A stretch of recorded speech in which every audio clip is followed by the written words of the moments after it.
to wash the old dually and test out the Sunjoe after a recent repair. I've been keeping these covers over my major appliances and stuff, especially when they tend to go in the back of the truck. Since I got this heavy duty one here, and it's a three-way, I have decided, and here we go. So we put this guy on here and it clamps down on the cord real good and tight, and it's got some really good rubber parts that it goes through and pulls through that makes it rather tight and weatherproof, which is good for a pressure washer. You're gonna get it wet, there's no question about it. So we got a good heavy duty with a ground plug on here now with no surge protector at all, but again, we're going to be 90% of the time plugged into this yellow guy right here that goes on the road with us. Plenty sufficient. Now I have noticed another spot here where I'm going to whip out the screwdriver. We're going to take that screw out and take this whole thing off before it breaks. And then we're going to clip it into the slot the way that it actually goes. And screw it back in. All about having everything 100% by the time it hits the road. Once again, we have fixed the issue. 100%, no problem whatsoever. It won't break off. Screwed in good and tight. And now it will hold the wand with no issues. And the wand tip tucks into there and snaps into place. And it actually fits and stays on there pretty good, which is why I took the trouble to do that. Now, my favorite thing is to always have quick connects. Make sure they got good O-rings in all your quick connects, including your garden hose connect, which you see I've got a brand new one here. And yeah, I always try to make sure I have them in my hoses everywhere that they belong, and that they're new and not dry rotted in the least, because what'll happen is you get these guns that have a slow trickle and you hear your pressure washer going ring, ring, ring, ring. And almost every video I've had the issues. Most of your detailers have the issues. Very seldom do you actually see them just hooked up on and not winding out, because of the many ways that it could possibly leak just a little bit, causing it to happen. And a lot of detailers get frustrated and just say the heck with it and continue on with their work. I'm guilty of it myself. But every so often it's good to take that one day a week or whatever where you can rewind, fix all these little boogers, and once in a while it just feels like everything is running on all cylinders when you do this. And it gives your mind that little dose that you need of organization. And every entrepreneur knows what I'm talking about.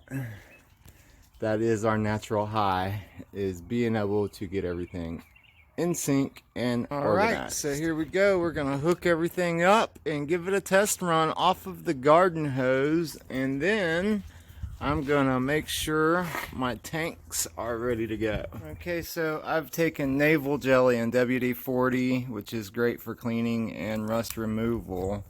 And I've made this thing super easy so I can get my quick connects working quick again. And we cleaned off that one with a little bit of scrub and WD-40 as well. So I've turned the hose on wide open and waiting to see if we spring a leak here. So far it looks pretty good. I hear it running nice and strong and filling it up, and it hasn't met its resistance with the air in the line yet, so I'll prime it before I turn it on, and then we'll see what happens. Go ahead and squeeze the trigger and get some air out of the line.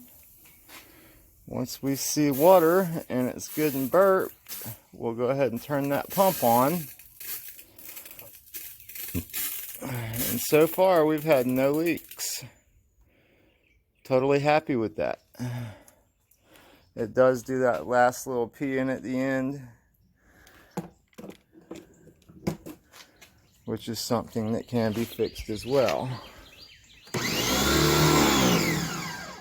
Now today I want to, even though hardly anybody ever uses them, thought it would be kind of cool, just like the foam cannon, to use these guys.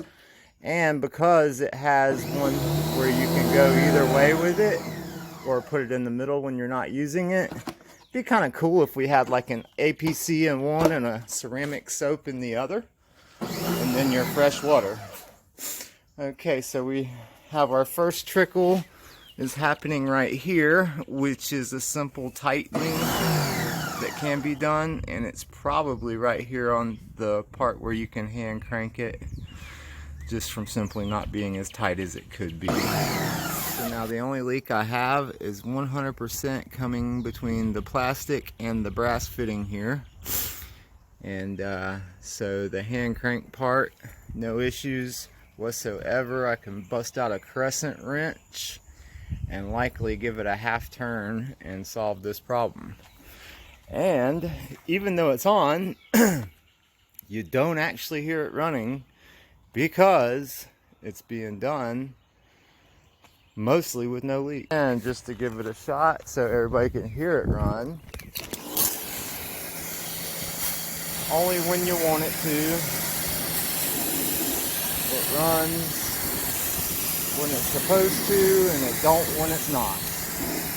Preferably what every detailer or pressure washer tech would want, because let's face it, if it's not running, there's no need to be wasting water or electric.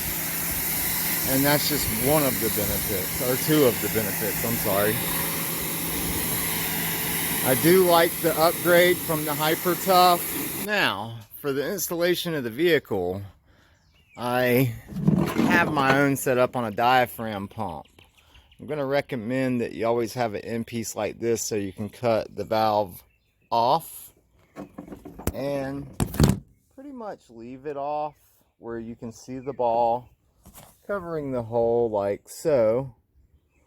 And then that way, when your tanks are full or tank is full, you don't have to worry about it leaking out. And when you hook it up to your machine down here where the garden hose hooks in, all you got to do is then open it up. And the great thing about that is I can take it off, put a actual handle right on top of it, one of these lifetime warranty little gray handles, the old school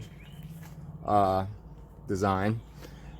Slap that sucker on there, and although that 55 gallons of water goes fairly quick with such little resistance through that spray handle, it definitely works better than your average garden hose, because you're looking at way over 60 psi. In fact, I think it's about 90 to 110 psi coming straight from the diaphragm pump. So I can cut that valve off, hook a garden hose onto it, one of these cool ones. I had my last one pop on me, and I think I got the black one lifted, unfortunately, but the expandable hoses are super lightweight. You can wrap them up into a little rubber band ball, and if you get the kind that don't have plastic hardware on the ends, they generally last pretty good. My black one got stolen before it got broke this time, so that's a good thing, I guess.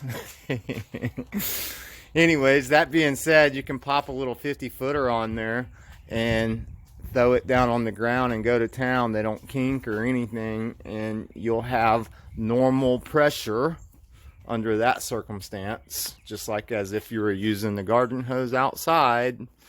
And then you can take that same jumper hose and pop it into the pressure washer with this 50-foot of pressure washer hose when you want to go full blast.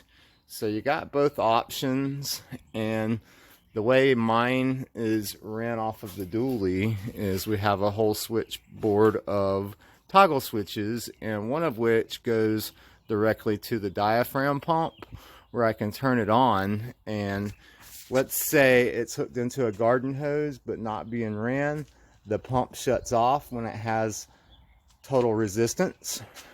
It just shuts off, and when you start using it, it cuts back on, just like the one with the pressure washer. So by having this set up, you can go